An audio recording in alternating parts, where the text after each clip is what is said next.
आप सब यहाँ बैठी हुई हैं तो मुझे एक ख़्याल आ रहा है आप सभी महिलाओं को देखते हुए कि अगर हमारी जो कम्युनिटी है वो उसने सरवाइव किया, उसके बहुत सारे कारण होंगे, पर सबसे बड़ा कारण जो है वो है हमारा ज्ञान, हमारी पढ़ाई लिखाई।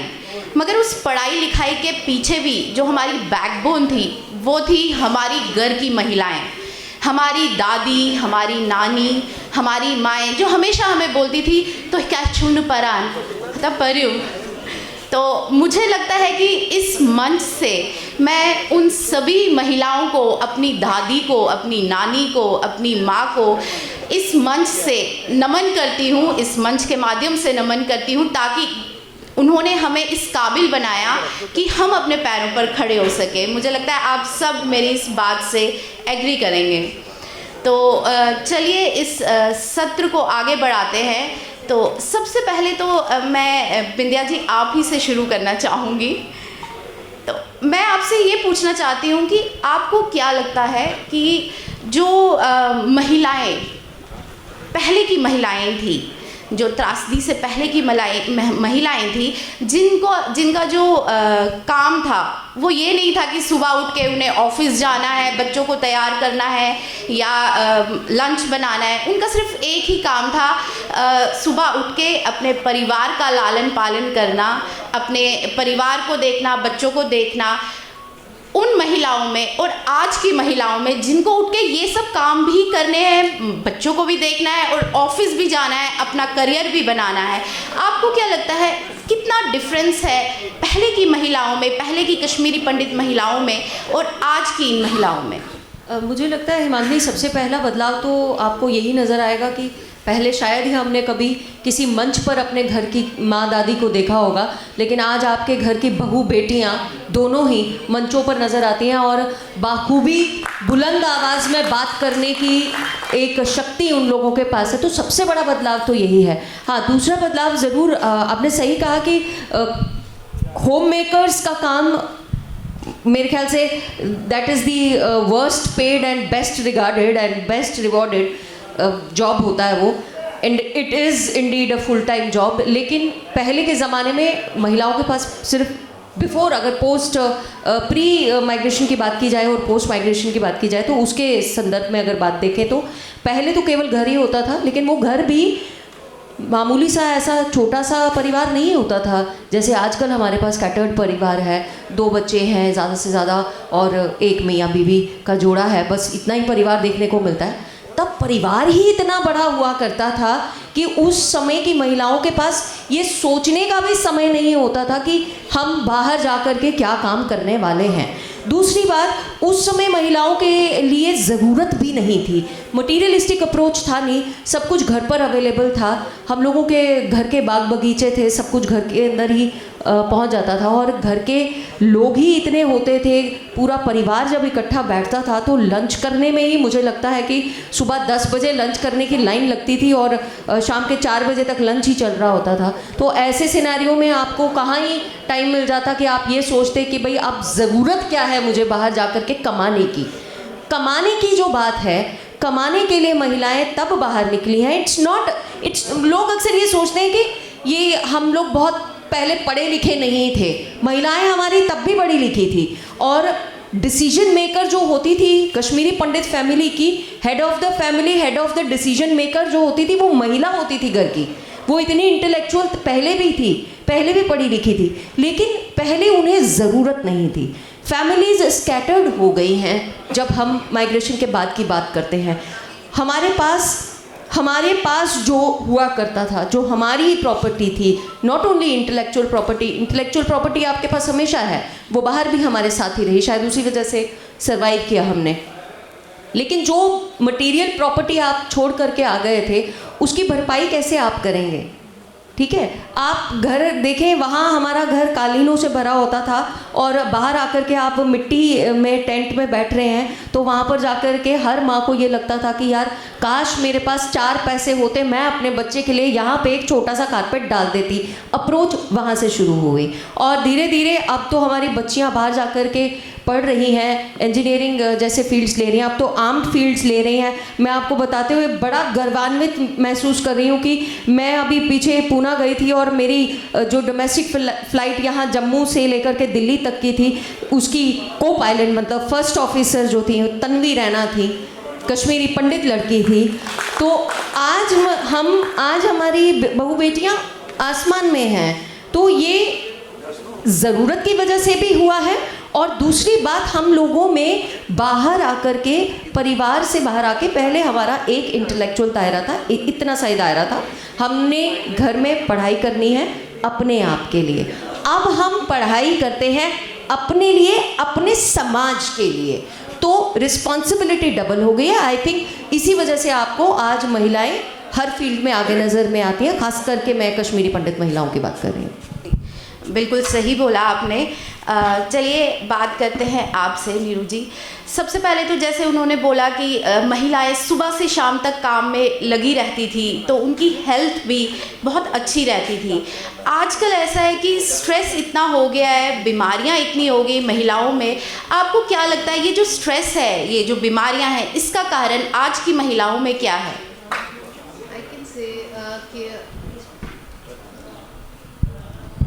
I can say lifestyle changes definitely एक फैक्टर है, बट स्पेशली जो स्ट्रेस हमारी फीमेल्स ने क्या, हमारे मेल्स ने भी फेस किया, it was both shared equally. Post displacement दोनों ने इक्वल शेयर किया। टेंट्स में रहना, वो उन एक कमरों में रहना जिनमें कि डिजीज़ क्रिएट हुई, मेटाबॉलिक डिसऑर्डर्स हो गए हैं।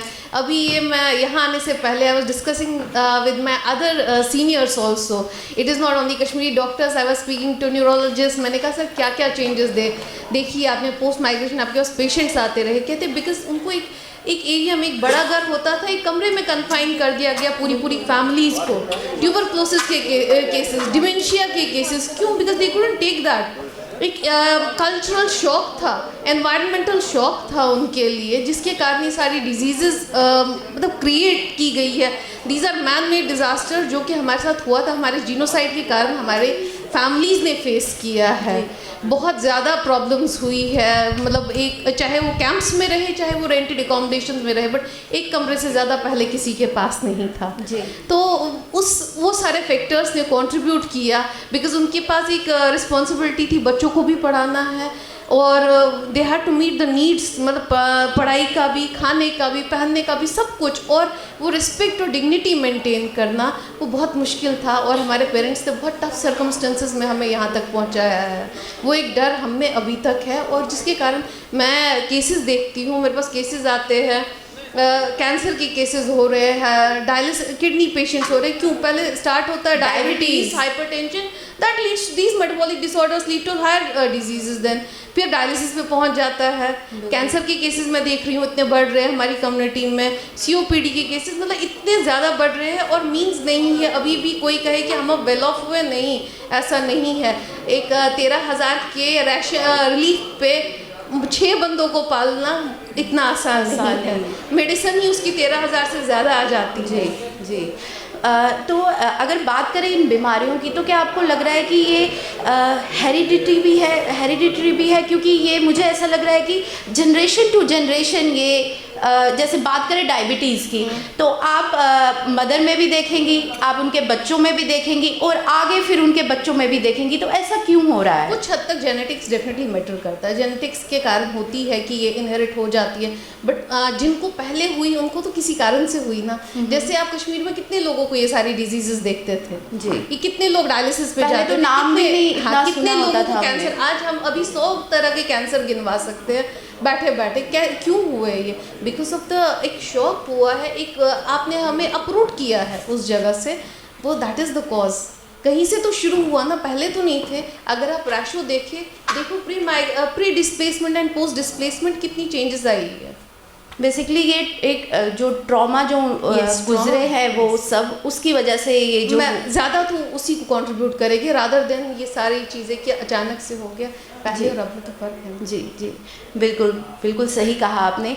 चलिए बढ़ते हैं आगे और रोहिणी जी आपसे बात करते हैं। आप एक कॉर्पोरेट वर्ल्ड से बिलोंग करती है और आपको क्या लगता है आजकल की जो कश्मीरी पंडित महिलाएं हैं वो हर एक फील्ड में आगे है, चाहे बात करें कॉर्पोरेट में या जर्नलिज्म में या पॉलिटिक्स में, तो आपको क्या लगता है कि कॉर्पोरेट वर्ल्ड में कितना कश्मीरी पंडित जो महिलाएं हैं वो इंटरेस्टेड है और कितनी आगे बढ़ी हैं वो? मैं ये कहूँगी कि जैसे मैंने बचपन से देखा है, कश्मीर में जो औरतों में लिटरेसी सबसे ज़्यादा थी as compare to we see rest of the world. आज मेरी मासी है, बुआ है, who are closer to 70 and they are masters and graduation, graduates. तो वो चीज़ पहले से ही थी, लेकिन ये था कि शुरू में एक स्टीरियोटाइप था उन दिनों में कि सब लोग नौकरी नहीं करते थे। फिर भी हमारी पुरानी जनरेशन की लेडीज़ भी जो कि आज रिटायर्ड भी हैं, दे हैव ऑल्सो वर्कड।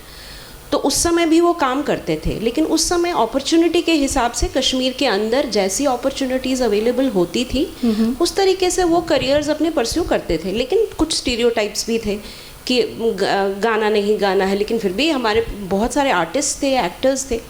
लेकिन अब जब से हम कश्मीर से बाहर निकले हैं तो यहाँ पे एक्सपोजर ज़्यादा है। तो मैं ये कहूँगी कि इंटेलेक्ट तो पहले से था ही, तो वो जो कैपेबिलिटी थी to cognition and other things, वो चीज़ तो पहले से ही था। अब यहाँ पे आके अपॉर्चुनिटीज़ बढ़ गई एंड वर्ल्ड ऑल्सो चेंज्ड। अगर आप देखिए 90s में ग्लोबलाइजेशन हुई और बहुत कुछ बदल गया, करियर ऑप्शंस ज़्यादा हो गए, आज की डेट में उससे भी ज़्यादा है जी। तो लेकिन आज की डेट में भी दो तरह के लोग हैं। एक वो हैं जो कि जम्मू कश्मीर से बाहर निकल गए हैं। तो जो जम्मू कश्मीर से बाहर है, मैं ये कहूँगी कि उन्होंने अपॉर्चुनिटीज़ को ज़्यादा देखा है। लेकिन अभी भी जैसे मैं अभी भी मतलब जगती एरिया में लोगों के साथ डील करती हूँ as part of Amarnath Vaishnavi foundation, तो मैंने ये देखा है कि वो एक अलग दुनिया है। वहाँ पे जो बच्चे हैं उनको अभी एक्सपोजर नहीं है उतना, they don't know much about it. तो ये एक्सपोजर पर डिपेंड करता है कि आपको कितनी अपॉर्चुनिटीज़ मिलती हैं। तो एक हमारा ही एक हिस्सा है जिनको उतना एक्सपोजर नहीं है, तो उनके लिए ऑप्शंस जो हैं वो लिमिटेड हैं। लेकिन जो हम लोग बाहर निकल के चले गए जैसे तैसे करके, तो हमने ज़्यादा कुछ देखा, तो वी हैव अपॉर्चुनिटीज़, इंटेलेक्ट दोनों में है। तो यस, मैं तो आज देखती हूँ कि if you compare it with our previous generation जो पढ़ी लिखी थी, तो आज तो ऑब्वियसली पढ़ी लिखी होंगी ही, so that is no surprise. तो हर क्षेत्र में कश्मीरी पंडित लड़कियां हैं, और मैं लड़कियों की ही बात नहीं कहूँगी, मैं ये कहूँगी कि कश्मीरी पंडित एज अ होल आज बहुत जगह पे हैं और बहुत ऊंची ऊंची जगहों पे हैं। लेकिन एक बात कहना चाहूँगी, जैसे मैं आज बहुत सारे पैनल्स की, जो हमारे माननीय ये राइटर्स वगैरह का पैनल था, उसमें से बहुत सारी इंसाइट्स मिली, जिसमें कि कुछ लोगों ने अपनी आइडेंटिटी के बारे में कहा। सोग ट्युक निराज जी ने कहा, और राजन साहब ने अपनी जो एक डिज़ायर है टू गो बैक, और जो ये तिक्कू जी थे, अविनाश तिक्कू जी थे, उन्होंने बात की कि गुजराती कैसे होते हैं, जूस कैसे होते हैं। सो विच मीन्स इस सब में अभी तो खैर हॉल में कोई बचा ही नहीं सैडली, बट जितने भी लोग थे यहाँ पर, उनमें सब में कंसेंसस था कि we are here because we need an identity for the community, right. तो वो कंसेंसस है। बट अगर आप यंगर जनरेशन की तरफ जाएंगे, लड़का लड़की रेस्पेक्टिव, उनमें से यहाँ कोई था नहीं। वहाँ पे उस अवेयरनेस की बहुत ज़रूरत है कि क्यों चाहिए, why do we need an identity. So I will not discuss that right now because there is nobody right here. But ये कहूँगी कि उस आइडेंटिटी का, सबका गोल अगर यही है कि आइडेंटिटी को स्ट्रॉन्ग बनाना है, चाहे जो भी issue, whether it's the marriage, whether it is the children और वॉट एवर इट इज़, तो आइडेंटिटी को अगर स्ट्रॉन्ग बनाना है तो हम सबको जो भी हम अपनी तरफ से अपनी कम्युनिटी के लिए योगदान दे सकते हैं, we should give back to the society. It's not only to the Kashmiri Pandit Society. आज मैं जिस मोहल्ले में रहती हूँ वहाँ कोई कश्मीरी पंडित नहीं है, but that is also a place, an ecosystem which is feeding me, right? So we have to give back to the society. अगर मैं एक ट्रेनर हूँ तो मुझे अपनी ट्रेनिंग के ज़रिए से, अगर मैं एक साइंटिस्ट हूँ, ये डॉक्टर हैं, तो ये अपने हिसाब से। So we have to give back to people जो कि अभी जिनको एक्सपोजर नहीं है, उनको एम्पावर करने की कोशिश करनी चाहिए। सो हमारे कश्मीरी पंडित जितने भी हैं, चाहे वो लेडीज़ हैं चाहे मेन हैं, जहाँ भी एक बड़ी बड़ी जगहों पे बैठे हुए हैं, जो पावर है उनके पास, they have to give back to the society, to get back to the roots and empower the people who are not empowered yet. तो उसी से कम्युनिटी बिल्डिंग होती है। बिल्कुल बिल्कुल। चलिए आगे बढ़ते हैं। अब बात करते हैं महिलाओं का पॉलिटिक्स में कितना योगदान है उस बारे में। अनीता जी, आप पॉलिटिकल फील्ड में एक जाना माना नाम है, आप एक जाना माना चेहरा हैं। आपको क्या लगता है कि जो कश्मीरी पंडित वुमेन हैं, उनका स्टेटस क्या है पॉलिटिक्स में? हेलो, सबसे पहले मैं सबको नमस्कार करती हूँ। और जो रोहित भट्ट हमेशा हमारे समाज के लिए अच्छी बहबूदी के लिए काम करता है, और आज वो बहुत थोड़ा निराश भी था और मुझे दिल से नहीं अच्छा लगा। चलता रहता है रोहित भाई, कारवां यही नहीं रुकता है, ये सब कुछ होता रहता है, हमें समाज में आगे बढ़ना होता है। अभी आपने बोला कि हमारी कश्मीरी महिलाओं का जो पॉलिटिक्स में जो क्या मुकाम है, ऐसा नहीं है कि आज ही हमारी महिलाएं पॉलिटिक्स में हैं। इससे पहले भी बहुत सारी महिलाएं जो हमारी कश्मीरी बहनें थी पॉलिटिक्स में बहुत अच्छे अच्छे मुकाम पे थी। लेकिन हाँ, एक चीज़ है, जब से हम कश्मीर से आए हैं, हमारा जो नज़रिया अपनी दुनियादारी को देखते हुए है वो थोड़ा चेंज हो गया, और हमें भी लगता है कि महिलाओं को पॉलिटिक्स में आना चाहिए, आना ही चाहिए। क्योंकि मेरा मानना है हर एक जो घर की जो ताले की चाबी होती है ना, वो महिला होती है। जो एक महिला कर सकती है, मुझे ही लगता है वो उस घर के लिए वो पुश कर सकता है। क्योंकि विद्या जी ने बोला कि हमारे जो पहले के डिसीजंस होती थी वो एक महिलाएं होती थी, बिल्कुल एक जो काकिन बोलती थी वही फाइनल होता था। तो ऑब्वियसली बात है कि महिलाएं ही जो पॉलिटिक्स में भी है बहुत परिवर्तन ला सकती है, और लाती भी है। आप देख सकते हैं हमारे आज की जो गवर्नमेंट है उसमें कितनी सारी महिलाएं हैं जो बहुत अच्छी अच्छी पोजीशंस पे हैं, जो कि पहले गवर्नमेंट्स में नहीं रही हैं। मंत्री पद पे, यूनियन मिनिस्ट्री पद पे आज जो प्रधानमंत्री, आदरणीय प्रधानमंत्री नरेंद्र मोदी जी के नेतृत्व में जो महिलाएं हैं वो काम कर रही हैं, बहुत ही सराहनीय है। और मुझे लगता है कि हमारी कश्मीरी बहनों को फ्रंट पे आना चाहिए। जो आज उनको मौका मिलेगा, मुझे नहीं लगता इससे पहले कभी मिला है, और या उस आने वाले टाइम में तो मुझे लगता है और भी ज़्यादा ही मिलेगा।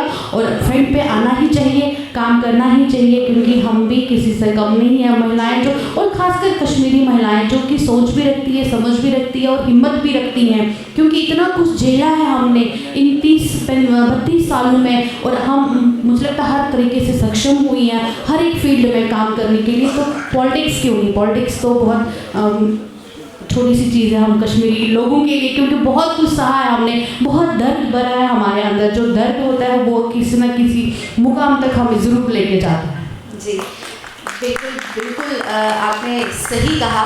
चलिए बात करते हैं आपसे मैं वही सवाल पूछना चाहूँगी जो पहले सत्र में भी बहुत बर्निंग टॉपिक रहा, या मैं कहूँगी बहुत हॉट टॉपिक है कश्मीरी पंडितों के लिए, वो है इंटरकास्ट मैरिज का। तो आपकी क्या राय है इस बारे में? नमस्कार। इंटरकास्ट मैरिजेस, मैं इस फील्ड में नहीं हूँ, क्योंकि मैं ये समझती हूँ कि इंटरकास्ट मैरिज से हमारे कल्चर, हमारे आइडियाज़ पे काफ़ी फ़र्क पड़ा है। क्योंकि हम यहाँ पे जितने भी लोग हैं, जितने भी जम्मू के लोग हैं, या जितनी भी कश्मीरी फैमिलीज़ में जिनकी मैरिजेस हुई हैं, हम लोग अच्छे से अपने पेरेंट्स को देख पा रहे हैं। ऐसा नहीं है कि बाहर के मतलब जो इंटरकास्ट मैरिजेस हैं, मतलब कोई उसमें कोई प्रॉब्लम है, बट ये है कि हम अपनी सभ्यता, अपने कल्चर को अंडरस्टैंड करते हैं बहुत ईजीली। हम उन चीज़ों को हम अपने बुज़ुर्ग हैं, कितने बुज़ुर्ग हैं हमारे जिनको हमारी नीड है, हम लोग उनका अच्छे से ध्यान रखते हैं। आजकल की मैक्सिमम लेडीज़ अगर वर्किंग में भी हैं, फिर भी हमारी फर्स्ट प्रायोरिटी हमारी फैमिली रहती है। बिल्कुल। तो इंटरकास्ट मैरिजेस से ये फ़र्क हुआ है कि जो बाहर की कास्ट की लड़कियां हैं, उनको अंडरस्टैंड करने में टाइम लगता है हमारे कल्चर को। वो उनका जो रहना सहना है, वो उनका एनवायरनमेंट डिफरेंट है, वो हमारे कल्चर को अडाप्ट करने में उनको टाइम लगता है। सो मैं ये सोचती हूँ कि हमारे पेरेंट्स को हमारी ज़रूरत है, आगे की जनरेशन क्या करेगी उसके बारे में तो we all know about it. So I think कि इंटरकास्ट मैरिजेस फर्स्ट प्रायोरिटाइज ये होना चाहिए कि हमें अपने ही जो हमारा अपना कल्चर है, अपने ट्रेडिशन है, पहले हमें अपने ही दायरे में अपनी मैरिजेस देखनी चाहिए ताकि हम अपने फैमिलीज़ को सपोर्ट कर सकें, हम अपने बुज़ुर्गों को अच्छे से देख सकें. और एक और पर्टिकुलर चीज़, जैसे मैं कश्मीरी पंडित वॉलंटियर ग्रुप को भी रिप्रेजेंट कर रही हूँ, मैं उनका एक मेन ब्लड डोनेशन का पार्ट देख रही हूँ. तो सबसे बड़ी चीज़ ये है कि हमारे जितनी वॉलंटरी सर्विसेज में डोनेशंस होती हैं, मैक्सिमम लोग में मुस्लिम्स, जैसे कि अभी बात हुई थी कि सरदार सिख पीपल आर देयर, वो लोग काफ़ी ज़्यादा फॉरवर्ड आते हैं, काफ़ी सेवा भाव है उनके अंदर. हमारे कश्मीरी पंडित लोग वॉलंटरी सर्विसेज में आगे नहीं आते हैं, बहुत ज़्यादा प्रॉब्लम फेस करनी पड़ती है. डे टू डे 5 से 6 केसेस मैं डेली बेसिस पे डोनेशन करा रही हूँ. और बिल्कुल मुझे लगता है 5 से 7% हैं जो कश्मीरी पंडित लड़के हैं वो या लड़कियाँ हैं वो आगे आके डोनेट कर रही हैं. इतनी ज़्यादा प्रॉब्लम्स हैं हॉस्पिटल्स में, जैसे नीरू मैम को भी पता है, BN हॉस्पिटल है बत्रा में है, जहाँ पे डे टू डे डोनेशंस के लिए हमें कश्मीरी पंडित फॉरवर्ड नहीं सामने आते हैं जी. हमें इतनी प्रॉब्लम फेस करनी पड़ती है. अभी एक रिसेंटली एक CA पेशेंट का केस था, तो हमें उसके लिए SGP चाहिए थी. मैंने कम से कम 30-40 कश्मीरी पंडित डोनर्स को कॉल किया है, पर सब ने हमें ये कहा कि हम नहीं कर सकते, डरते हैं लोग आगे आने से. पर जब हमारे अपने घर पे बात आती है, हम उस समय डोनर्स ढूंढते हैं. तो मेरी यही रिक्वेस्ट है अपनी कम्युनिटी से, जैसे कि हम लोग काम कर रहे हैं, प्लीज़ हम we should come forward for blood donations. Thalassemia बच्चों के लिए हमारा ग्रुप काम कर रहा है. आप सबको पता है कि 15 दिन से 20 दिन की लाइफ उनकी इसी ब्लड पे होती है. तो अगर हम लोग आगे नहीं आएंगे, हमारी कम्युनिटी को कौन हेल्प करेगा? यहाँ पे लोग स्पेसिफिकली यही बात बोलते हैं कि कश्मीरी पंडित डोनेशन के लिए आगे नहीं आता है, सब डरते हैं. और जबकि हमें हर एक को 3-3 महीने के बाद ब्लड डोनेट करना चाहिए. सो मेरी सबसे यहाँ पे रिक्वेस्ट है कि please come forward for blood donations, ताकि हम स्मूथली इस चीज़ को करें. अगर हम एक पार्ट मैं देख रही हूँ, कम से कम हम सबको आगे आना चाहिए ताकि हम लोगों की लाइफ को बचा सकें. आप देखिए GMC है, शालीमार है, गांधीनगर हॉस्पिटल है, BN चैरिटेबल है, कितने लोग हैं जो सफ़र कर रहे हैं. हमारे कम्युनिटी के लोग कि हर हफ्ते उन लोगों को ब्लड रिक्वायरमेंट होती है, लेकिन हम तभी फुलफ़िल कर सकते हैं जब हम लोग सब आगे आ सकें. Thank you so much. Thank you. मैं विंध्या जी वापस आपके पास आना चाहूँगी. और एक सवाल जो मेरे मन में हमेशा से है वो ये है कि जैसे आपका जो दर्द है एग्ज़ाइल का, या मेरा जो दर्द है, वो उतना गहरा हमारे बच्चों में नहीं है, क्योंकि उन्होंने अपनी आँखों से कुछ नहीं देखा है. उन्हें बस सुनाया गया है ये बात कि हमारे साथ ऐसा हुआ था. और कभी कभी तो मैंने कुछ बच्चों को ये भी कहते हुए सुना है अपने पेरेंट्स को कि मम्मी आप क्यों बार बार अब एक ही चीज़ की रट लगाए हुए हो गया अब जो हो गया, हम अपने पैरों पे स्टैंड है, सब ठीक है. आपका इस बारे में क्या विचार है? क्या उनके जो ये विचार है ये बिल्कुल सही है? देखिए हिमांगी, सबसे पहली बात तो ये मैं यहाँ पे मंच के सामने क्लियर करना चाहूँगी कि जैसे आप कह रही हैं कि आपके बच्चे, मैं खुद एक ऐसा बच्चा हूँ अपने परिवार का जिसने एग्जॉडस होते हुए देखा नहीं है. We were already in Jammu, my father was posted in MAS, तो हम लोग ऑलरेडी उधमपुर में सेटल्ड थे जब मेरे दादा दादी और मेरी बुआ शादी अटेंड करने के लिए यहाँ आए थे. एंड जिनके घर शादी थी ही वॉज अ DSP, तो उनका फ़ोन नंबर, टेलीफोन डायरेक्टरी हुआ करती थी तब मोटी सी, उसमें BSNL की आती थी वो, तो उसमें हुआ करता था. और उन्होंने वहाँ से उनका नंबर लिया था, वहाँ जो हमारे नेबर्स थे कश्मीर में, वहाँ से उन्होंने नंबर लेकर के उनके घर पे कॉल करके कहा माती पैता सुइजोन किहिन डेजी थेजोन तती. And When this news reached my father, मेरे पापा ने उनको वापस जाने नहीं दिया. वो एक शादी अटेंड करने आए थे और वो यहीं रह गए. That day and till the day my grandfather passed away in GMC Jammu, वो बेड रिडन थे, और वो बेड रिडन जिस गंदी हालत में थे, मैं ईश्वर से दुआ करती हूँ वैसी गंदी हालत किसी को भी ना दिखाए।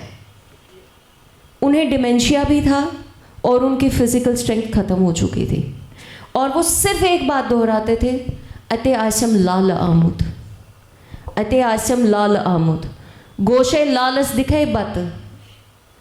सो वो दर्द जो है वो मैंने देखा है। मैंने अपनी दादी को उधमपुर में कपड़े धोते हुए रोते हुए देखा है, क्योंकि उनका ब्लाउज फट गया था and she could not afford another blouse, so she had to wait जब तक मेरे फादर की सैलरी आती और फिर मेरे पापा उनके लिए कपड़ा मंगवाते और फिर बनता ब्लाउज। तो वो दर्द मैंने देखा है, मेरी बेटी ने नहीं देखा होगा। तो मेरा सबसे पहले ये फ़र्ज़ है कि वो दर्द मैं अपनी बेटी तक पहुंचाऊं, कि हम क्या थे और हमने क्या देखा, वो मेरा फ़र्ज़ है मैं अपने बच्चे तक पहुंचाऊं। तो मैं अपनी लेखनी के माध्यम से उस तक पहुंचा रही हूँ। मैं लिखती हूँ और सबसे पहले मैं अपनी बेटी को सुनाती हूँ। स्पेसिफिकली जो मैंने कश्मीर से रिलेटेड लिखा होता है वो मैं अपनी बेटी को सुनाती हूँ सबसे पहले, so that she can come to know कि व्हाट वी हैव सीन और what my grandparents have seen, what my बुआ जी has seen, what my uncle has seen, उनके बच्चों ने जो देखा है। तो वो सब उस तक पहुँच रहा है। वो आगे क्या रिएक्ट करती है वो डिपेंड करता है कि आप उसको किस लेवल तक सच्चाई बता रहे हो। जितना आप छुपाने की कोशिश करोगे ना, उतना उस बच्चे के मन से आप अपने रूट्स को दूर करोगे। I tell you frankly, good bad ugly worst, tell it to your child. ये सबसे पहला तरीका है। दूसरी बात आपने बोली कि बच्चा जो है वो ये हमें कह रहा है कि इनफ इज़ इनफ, अब आगे बढ़ो। Right approach, I will say personally this is the right approach. ख़त्म हो गया वो टाइम जब हम बिकर करते रहे। हमें लड़ना है, definitely we have to get our roots back. हम उसके लिए लड़ रहे हैं, हमारे एफर्ट्स उसके लिए जारी हैं। Stop bickering about what has happened. हमने अपने आप की रेजिलियंस शो कर दी है, हमने अपनी स्ट्रेंथ ऑलरेडी, अपनी माइट पूरे वर्ल्ड को दिखा दी है। We can come back and we have fought back this odd menace in a very shining manner. So let's come out of that shackle now. अब प्रोग्रेसिव सोचिए, वापस लेना है, अभी तक सोच रहे थे, अब किन शर्तों पे लेना है और कैसे छीनना है ये सोचने की ज़रूरत होगी। पर विद्या जी, जब तक हम इस बारे में बात नहीं करेंगे, बार बार बताएंगे नहीं, हमारे बच्चों तक ये बात कैसे पहुंचे? मैंने कहा ना, दी राइट अप्रोच इज़ कि आप अपने बच्चों के साथ बैठिए, उनके साथ डिस्कशंस कीजिए, उनको सच बताइए, बट आप उसी सच को लेकर के ना बैठ जाएं। हर बार उसी एक अप्रोच को लेकर के काम करना ना छोड़ दें, एफर्ट्स लगाना ना छोड़ दें। अगर हमने अपने बच्चों को आगे बढ़ने के लिए बाहर भेजा है तो लेट देम फ्लरिश। आप उनको ये मत कहिए कि हाँ तुम वहाँ पर पढ़कर रहो और फिर देन कम बैक एंड अपने रूट में जा कर के जॉब करो, वहाँ जा कर के कुछ ढूंढो। जब तक उसको कोई कॉन्क्रीट चीज़ वहाँ पर नहीं मिलती है वापस अपने रूट में जाकर, तब तक उसको कहिए फ्लरिश आउटसाइड। तो stand with your children, tell them what you have been, what you are and what you can be, but stand with their aspirations as well. See, world is क्या बोले, अब आर्टिफिशियल इंटेलिजेंस का ज़माना है हिमांगनी। आप social media के ज़रिए आज आप घर घर की आवाज़ बन चुकी हैं। आज मैं आपको बोलूं कि नहीं, आप अपना राइट न्यूज़ छोड़ दीजिए, अपनी हिमांगनी मोजा जर्नलिस्ट की पहचान को छोड़ दीजिए, घर में बैठ जाइए, अच्छा लगेगा आपको। बिल्कुल। आप जाकर के श्रीनगर में जाकर गवर्नमेंट जॉब कर लीजिए। Will you? No. Why? Because you love, you are passionate about journalism. वो जर्नलिज्म की दुनिया आपने बाहर आकर देखी है। मे बी अगर आप घर पे होती तब आप ये ना देख पाती। जैसा मैम ने कहा कि एवेन्यूज़ कम थे वहाँ पे उस समय, ठीक है, आपको एवेन्यू मिल रहा है तो आप उसका भरपूर फ़ायदा उठा रही हैं। मुझे प्लेटफॉर्म मिल रहा है, माइक मिल रही है, मैं इसका भरपूर फ़ायदा उठाऊंगी। तो डोंट स्टॉप देम कि आप अपने एवेन्यूज़ का फ़ायदा ना उठाएं, अपने आप को फ्लरिश ना करें, but then do tell them don't ever forget your roots. जी, deep down your heart be rooted. बिल्कुल। पन्ने मूलच ना ऐसे त्राविन, मूलच गंडे थविन, मगर तमिक मतलब छुन के अस्तिमों नु कुलिस खसने है। और ul khasi teli pe tat mev. Magar su mev penastan cho as su prarun. Tat kar yentim vathur, kar tim sabzan, pat kar nere tat play, kar nere tat su kar ban su mev. Pat heko is su mev khat.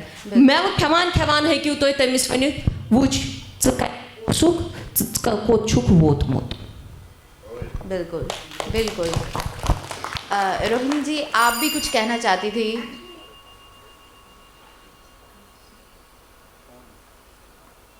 छोटा सा point मैं add करना चाहती थी, जो आपने कहा ना कि बच्चों को बच्चे कहते हैं कि आप छोड़ दो इसको।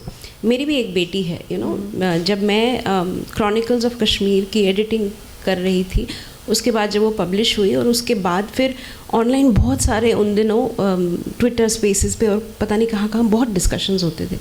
तो वो 2-3 महीना जो था, we discussed so much of Kashmir कि माय डॉटर वाज एक्चुअली वो बहुत स्ट्रेस्ड फील कर रही थी। सो बच्चे बहुत सेंसिटिव होते हैं, उनको बताना ज़रूरी है कि क्या हुआ है, because they need to know कि उनका पास्ट क्या है, क्या हुआ है, और आगे चल के ऑब्वियसली जब वो अपनी जीवन में अपने रास्ते को कार्व आउट करेंगे तो they have to keep these factors in mind, they should know. लेकिन बच्चे बहुत सेंसिटिव होते हैं, you know, they feel hurt very, मतलब उनका दिल जो होता है ना वो बहुत नाजुक होता है। तो इसलिए मुझे लगता है कि उनको नॉलेज देना ज़रूरी है। जैसे कि बिंदिया जी ने भी कहा कि उसको लेके ही बैठ जाना, I don't think that's a wise thing because it has an adverse impact on kids also. उनकी mental health पे भी फ़र्क पड़ता है। I will add one thing. मेरी किताब आ रही है अभी लघु कथाओं की, 30 की टीस। ये 30 की टीस जो टाइटल उस किताब का है, वो कहानी नुंद के गाँव की एक युवती की कहानी है जिसका नया नया ब्याह हुआ है। एंड छोटी सी शॉर्ट स्टोरी, बिकॉज लघु कथा है तो बिल्कुल छोटी सी कहानी है। और उस कहानी में के अंत तक आकर जब मैं बेटी को सुना रही थी तो अंत तक आकर उसको पता लगा कि उसके साथ क्या क्या हुआ है, और वो ये सब अपने सपने में दोहरा रही है। 30 साल के बाद भी उसके हाथ कांप रहे हैं और वो नींद से जाग जाती है।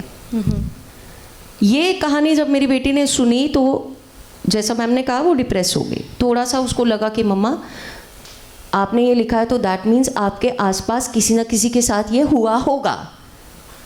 तो आई सेड यस हुआ है। तो उसने कहा कि फिर यार उनको तो लगा होगा मर जाना चाहिए। ये बात मेरे दिमाग में अटकी, मैंने दूसरी कहानी लिखी।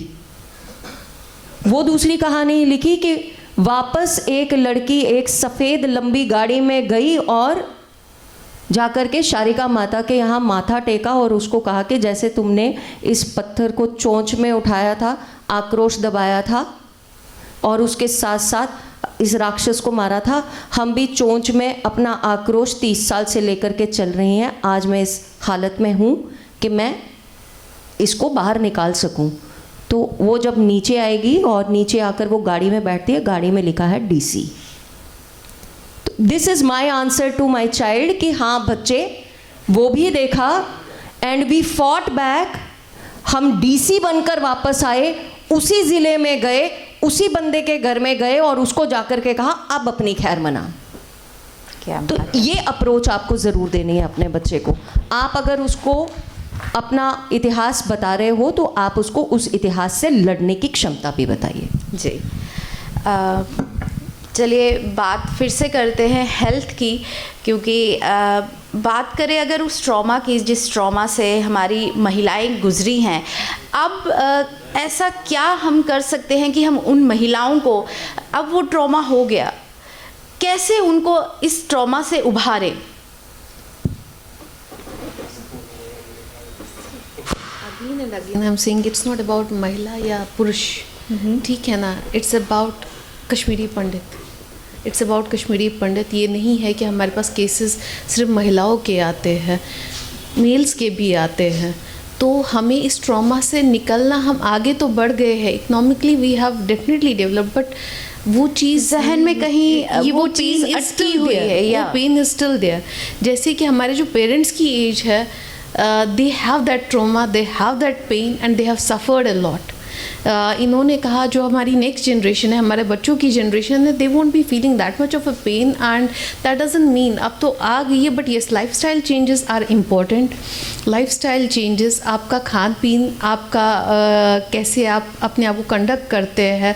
जैसे मैंने आजकल देखा है बच्चों को, they keep wanting junk food, parents को भी बोलते, जिद कर देते हैं, हमारे पास आए होते हैं तो बोलते नहीं पहले मुझे ये लेके दो तभी मैं डॉक्टर के पास जाऊँगा, such kind of a thing. But कहीं पे फुल स्टॉप लगाना है। We are pampering our children, I will be very honest, we are pampering our children too much. And there was one question of population, I will tell you. अब अगर आप नहीं बोल सकते अपने बच्चों को ये बोलिए पॉपुलेशन क्यों इंपॉर्टेंट है, हमारे पास 2 चाइल्ड कंसेप्ट या 3 चाइल्ड कंसेप्ट क्यों इंपॉर्टेंट है। ठीक है, our cause should be there at the back of the mind that we want our community to survive and flourish, but at the same time I will give you an example कि अभी आपको मेरे पास 3 cases है, किसी को kidney की ज़रूरत है, एक को लिवर की थी और लिवर डोनेशन ट्रांसप्लांट करना था, एक को किडनी की थी, उसकी वाइफ को was a donor and hospital didn't agree जब तक उसने कोर्ट से एनओसी नहीं लाया, अपने इन लॉ से एनओसी नहीं लाया, अपने डिपार्टमेंट से एनओसी नहीं लाया, जीएमसी जम्मू से एनओसी नहीं लाया। 4 महीने डिले हो गए हैं। तो आपके पास आगे डोनर नहीं है आपको सर्वाइव, क्योंकि डिजीजेस तो आती रहेगी, but you need to survive. जब आपके पास डोनर ही नहीं होगा, दूसरी community, I will be very on, Muslim community लीजिए, उनके पास डोनर की कमी नहीं होती है, डोनर्स की कमी नहीं होती है, उनकी फैमिली होती है। हमारे पास डोनर्स नहीं है। 1 पेशेंट एक्सपायर्ड बिकॉज मैक्स ने रिजेक्ट किया, क्योंकि जो डोनेट करने आए थे she was now a US citizen. As per the laws एक सिटीजन दूसरी कंट्री का यहाँ पे डोनेट नहीं कर सकता। बाय द टाइम मेदांता ने सारे प्रोसीजर्स किए, पेशेंट एक्सपायर्ड।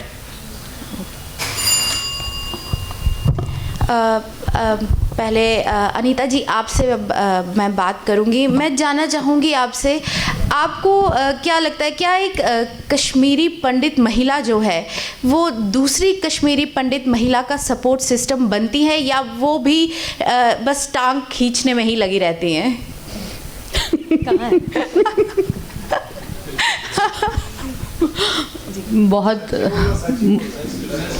बहुत मुश्किल बात है ये बोलना, क्योंकि मेरी बहुत आप बीती है इस सिचुएशन पे, इसलिए तो ये सवाल मैंने आप ही से पूछा है। क्योंकि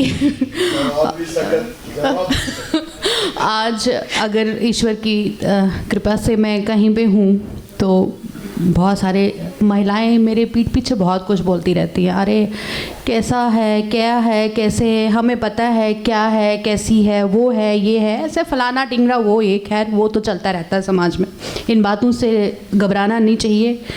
और ये बहुत सही बात है कि टांग तो बहुत खींची जाती है भाई।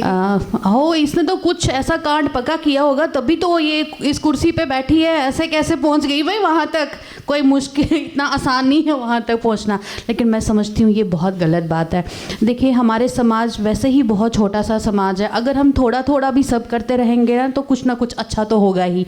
मैं कह रही हूँ, अगर बिंदिया मेरी छोटी बहन है, मुझे बहुत प्राउड होता है जब बिंदिया को मैं कहीं चैनल पर देखती हूँ, वाकई में मुझे दिल से बहुत खुशी होती है कि बिंदिया मतलब छोटी है मेरे से, बहुत आगे जाएगी और इससे भी आगे जाएगी, मेरे लिए बहुत खुशी है। तो वैसे ही अगर अनीता चांदपुरी अगर यहाँ तक पहुँची है तो कहीं ना कहीं मैंने भी बहुत एक मुकाम तय किया होगा, अच्छी भी बुरी भी, बहुत सारी चीज़ों को लेके शायद बिंदिया को मेरी जर्नी के बारे में भी बहुत पता है, तो तब जाके अनीता चांदपुरी आज अनीता चांदपुरी बनी है।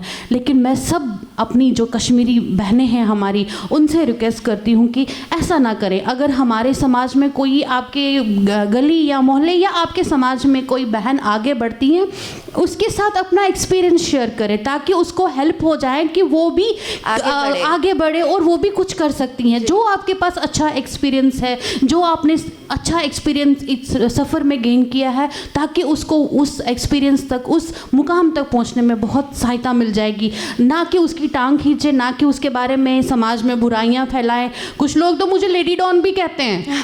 हाँ वाकई में कुछ लोग मुझे लेडी डॉन कहते हैं कि अरे ये तो कुछ भी कर सकती है, ये तो बंदे को उड़ा भी सकती है।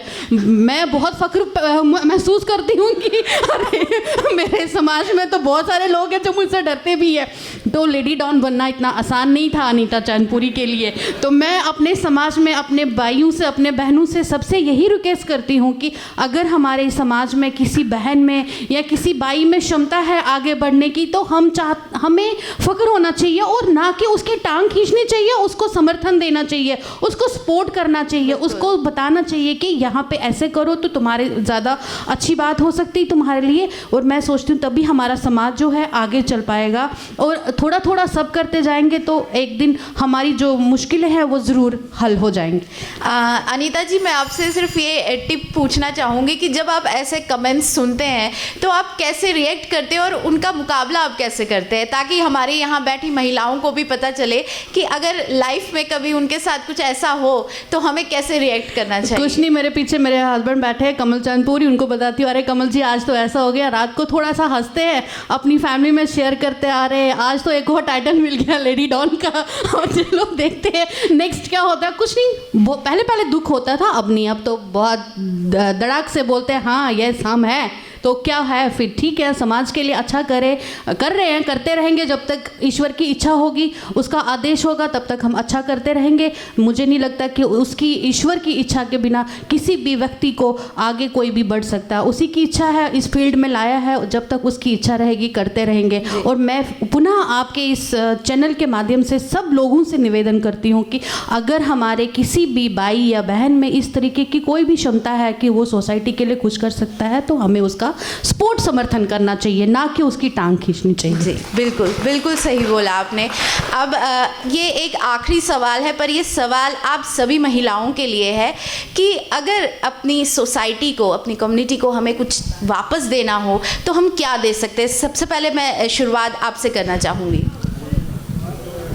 हम सब हमें बढ़ चढ़ के हर चीज़ में, हर फील्ड में पार्टिसिपेट करना चाहिए। ऑलरेडी महिला काफ़ी हर पर्टिकुलरली हर फील्ड में हम लोग परफेक्ट हैं। हम बहुत कुछ चेंजेस कर सकते हैं क्योंकि कोशिश करने वालों की कभी हार नहीं होती है।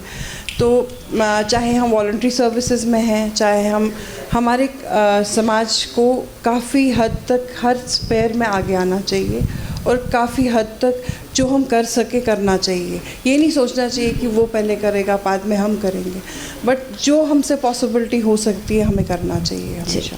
जी अनीता जी आप। बिल्कुल, हमें अपने समाज को, अगर हमें ये प्रकृति कुछ दे रही है तो हमें भी उसके बदले में उसको देना चाहिए।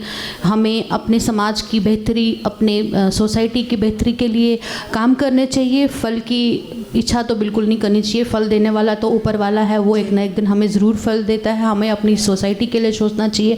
खासकर मैं एक महिला हूँ तो मुझे अपनी महिलाओं के लिए बहुत सोचना चाहिए, क्योंकि हमारी भी जो कश्मीरी बहनें हैं वो बहुत सक्षम है, वो बहुत कुछ कर सकती हैं। और मैं सब बहनों से रिक्वेस्ट करती हूँ जो भी सोशल वर्क में हैं, पॉलिटिक्स में हैं, उन सब बहनों के लिए हमें बहुत सारा काम करना चाहिए जो क्षमता रखती हैं और प्लेटफॉर्म उनको नहीं मिल पाता है। और इसी काम को हम आगे बढ़ाते हुए हमें भी सोसाइटी को वापस कुछ देना चाहिए। जी मुझे लगता है हिमांगी, अगर हम जिस फील्ड में काम कर रहे हैं अपना काम सिंसेरिटी से करें ना, तो और कुछ करने की ज़रूरत नहीं है। आप अपने आप पे बैक करते हैं कम्युनिटी को। आप अगर गृहस्थ महिला हैं, होम मेकर हैं, आप अपने परिवार का जी जान से ख्याल रखिए, आपका काम हो गया। आपका समाज, पहला समाज आपका परिवार है। आप you have done your duty. आप जिस फील्ड में काम कर रही हैं, आप जिस ऑफिस में काम कर रही हैं, आप अपने ऑफिस का काम 110% डेडिकेशन के साथ कीजिए, सिंसेरिटी के साथ कीजिए। आपके डिपार्टमेंट के साथ साथ उस डिपार्टमेंट से जुड़े हुए सारे समाज का कल्याण खुद ही खुद हो जाएगा। तो जो आप कर रहे हैं, जिस कार्य में हैं, वो काम अपनी सूझबूझ से और ईमानदारी से कीजिए। बिल्कुल सही बोला आप। चलिए आगे बढ़ते हैं और मैम के विचार जो है वो सुनते हैं। दो चीज़ें हैं। नंबर 1, आप जिस भी प्रोफेशन में हैं, आपने जो भी स्किल एक्वायर किया है, जैसे मैंने पहले भी कहा कि आप डॉक्टर हैं, आप इंजीनियर हैं, आप राइटर हैं, आप गायक हैं, तो आपने जो भी स्किल एक्वायर किया है, आप उसको, उस स्किल से आप पैसे कमाइए। You do work for money, that's okay, you need money, लेकिन अपने जीवन में थोड़ा सा समय बचा के उस स्किल को give it back to your society.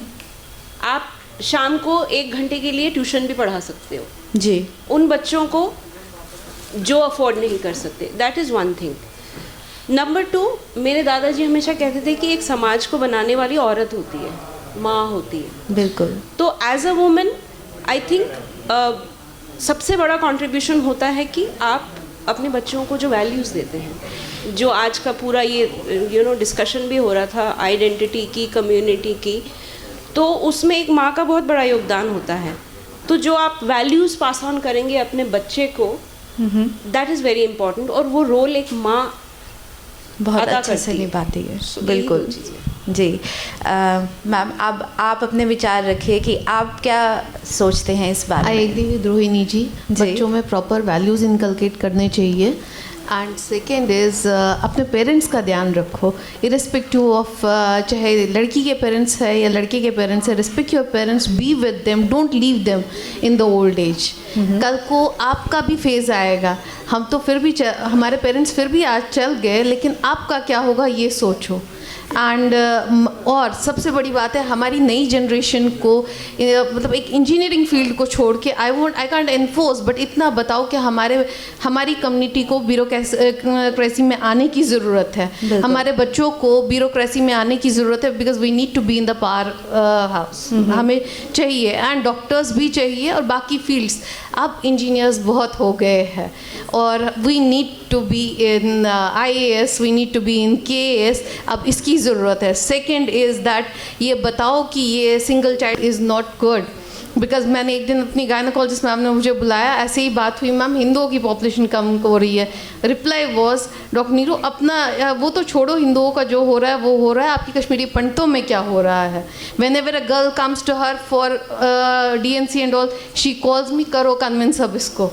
Literally 3 months back we had pleaded one Kashmiri girl कि नहीं करो ऐसे, will pay for the education. ऐसा कुछ नहीं है, हमारे पेरेंट्स ने अपने बच्चों को पढ़ाया, 6 बच्चों को पढ़ाया, गवर्नमेंट स्कूल में पढ़ाया, एंड उन्होंने मकान भी बनाया, अपने बच्चों को भी बनाया, अपने पेरेंट्स को भी पाला, अपने बच्चों को भी पाला। और हमारी जनरेशन बच्चों ये पेरेंट्स को तो छोड़ो, अपने बच्चों को नहीं पाल पा रही है। तो ये आई डोंट फील, मतलब कि हमें ये चीज़ों पे फोकस करना चाहिए, because if we need to survive further, otherwise otherwise sorry, हमारी बहुत सीनियर गायनोकोलॉजिस्ट है मैम अपोलो की, शक्तिबान मैम, उन्होंने आज से 15 साल पहले बोला था कि 25 years for this community, now only 15 years are left, I suppose. चलिए इन विचारों के साथ हम आज का ये तीसरा जो सत्र है वो यही समाप्त करते हैं।